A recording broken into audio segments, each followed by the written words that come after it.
जब दुनिया में कई जगह युद्ध की आग सुलग रही है, उसी समय अमेरिका से एक अलग खबर सामने आई। राष्ट्रपति डोनाल्ड ट्रंप को मिला आर्किटेक्ट ऑफ पीस अवार्ड। क्या ट्रंप अब प्रेसिडेंट ऑफ पीस कहलाने के हकदार हैं? आइए जानते हैं इस कहानी को विस्तार से। नमस्कार, मैं हूं शिवांगी द्विवेदी आपके साथ और आज बात करने जा रही हैं इस अवार्ड की कहानी की। तो सबसे पहले ये समझिए कि घटनाक्रम क्या हुआ है। 21 अक्टूबर 2025 व्हाइट हाउस का ओवल ऑफिस। माहौल बेहद खास था। रिचर्ड निक्सन फाउंडेशन की ओर से राष्ट्रपति डोनाल्ड ट्रंप को दिया गया आर्किटेक्ट ऑफ पीस अवार्ड। ये वही अवार्ड है जिसे 1995 में अमेरिकन राष्ट्रपति रिचर्ड निक्सन की मृत्यु के बाद शुरू किया गया था, उन लोगों को सम्मानित करने के लिए जो दुनिया में शांति के लिए प्रयास करते हैं। अब ऐसे में ट्रंप को ये अवार्ड मिल गया है। ट्रंप को यह अवार्ड उनके शांति प्रयासों के लिए दिया गया, खासकर गाजा युद्ध समाप्त करवाने और मध्य पूर्व में मध्यस्थता की कोशिशों के लिए। गाजा युद्ध समझौता क्या था, आपको ये भी बताएं। राष्ट्रपति ट्रंप के दूसरे कार्यकाल की शुरुआत काफी एक्टिव रही। गाजा में जारी भीषण संघर्ष को खत्म करवाने में उन्होंने मध्यस्थ की भूमिका निभाई थी। ऐसे में अमेरिकन स्टेट डिपार्टमेंट के मुताबिक इस समझौते के तहत सभी बंधकों, चाहे जीवित हो या मृत, इजराइल को वापस लौटाए गए। अब इसी के बाद विदेश विभाग ने ट्रंप को president of peace 7 Wars ended in 7 months कहते हुए सम्मानित किया। यह बयान सीधे तौर पर उनके शांति एजेंडे की पुष्टि करता है। सेरेमनी का माहौल क्या था, आपको चलिए ये बताते हैं। व्हाइट हाउस में आयोजित सेरेमनी में पूरा माहौल औपचारिक होते हुए भी भावनाओं से भरा हुआ था। ट्रंप ने अवार्ड लेते वक्त ट्रिशिया निक्सन क्रॉक्स यानी कि पूर्व राष्ट्रपति रिचर्ड निक्सन की बेटी और उनके परिवार को व्हाइट हाउस की नई वॉल ऑफ प्रेसिडेंट्स पर उनके पिता का पोर्ट्रेट दिखाया। इसका भी एक वीडियो सामने आया, इसकी एक तस्वीर सामने आई। इस दौरान ट्रंप काफी खुश नजर आए। उनके स्पेशल असिस्टेंट मार्गो मार्टिन ने सोशल मीडिया पर कुछ तस्वीरें भी शेयर की, जिनमें हल्का फुल्का पारिवारिक माहौल दिखाई दे रहा था। इन तस्वीरों से साफ झलक रहा था कि ये सम्मान ट्रंप और उनके समर्थकों के लिए गर्व का विषय था।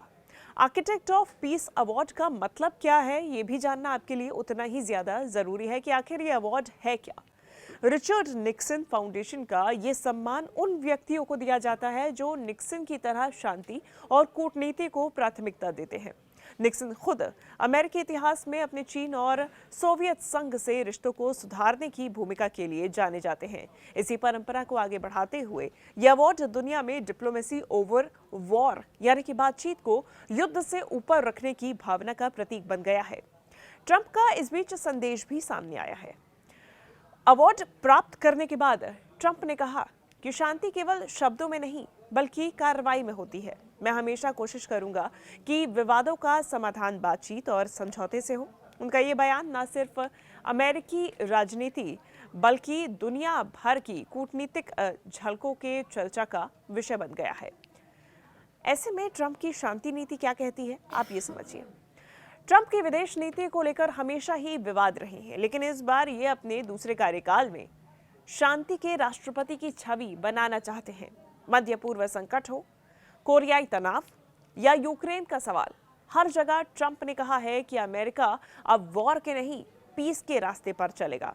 उनके समर्थक इसे नया अमेरिकी युग बताते हैं, जबकि आलोचक कहते हैं कि ये केवल इमेज पॉलिटिक्स है। निक्सन से ट्रंप तक की समानता भी अब देखिए, क्योंकि ये अवार्ड अब ट्रंप को मिला है, निक्सन के बाद मिला है। रिचर्ड निक्सन और डोनाल्ड ट्रंप दोनों ही अमेरिकी राजनीति में विवादित शख्सियत रहे हैं, फिर भी दोनों को उनकी कूटनीतिक समझ और शांति प्रयासों के लिए याद किया जाता है। जैसे निक्सन ने चीन के साथ संबंधों में नई शुरुआत की थी, वैसे ही ट्रंप मध्य पूर्व के अस्थिर हालात में हस्तक्षेप कर रहे हैं। इस समानता ने ही शायद इस अवार्ड को और भी ज्यादा खास बना दिया है। अंतर्राष्ट्रीय प्रतिक्रिया भी इसके बाद अब एक एक करके सामने आने लगी। इस अवार्ड के बाद दुनिया भर से प्रतिक्रियाएं सामने आई। ट्रंप समर्थकों ने उन्हें पीस का प्रतीक कहा, वहीं आलोचकों ने पूछा कि क्या गाजा समझौता वास्तव में स्थायी शांति लाएगा। कई विशेषज्ञों ने इसे ट्रंप की नोबेल प्राइज की चाहत की दिशा में एक और कदम बताया है। भविष्य में देखिए संभावनाएं तो है।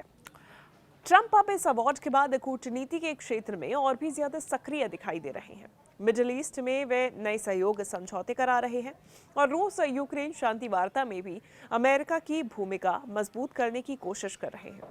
उनके करीबी सलाहकारों का कहना है कि ये सारी रणनीति 2026 के लिए ग्लोबल पीस समिट की तैयारी का हिस्सा है, जिसकी मेजबानी वॉशिंगटन करने जा रहा है।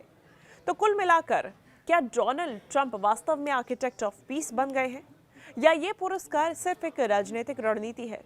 इस सवाल का जवाब आने वाले वर्षों में दुनिया की शांति से तय होगा। लेकिन एक बात तो तय है, ट्रंप ने एक बार फिर साबित किया है कि वह खुद को अमेरिकन राजनीति के केंद्र में रखना बखूबी जानते हैं। तो कुल मिलाकर ये तो तस्वीरें समझ में आ गई हैं कि ट्रंप को भले ही नोबेल ना मिला हो, लेकिन राजनीति के मध्यस्थ रहने वाले, पीस करवाने वाले, बतौर उन्होंने ये आर्किटेक्ट ऑफ पीस का अवार्ड ले तो लिया है। अब देखना होगा कि क्या वाकई में ये छवि उनकी आगे भी ग्लोबली निकल कर आ पाती है या फिर नहीं। इस पूरे मसले पे आपका क्या विचार है, क्या कहना है? कमेंट करके आप ज़रूर हमें बताइएगा। धन्यवाद।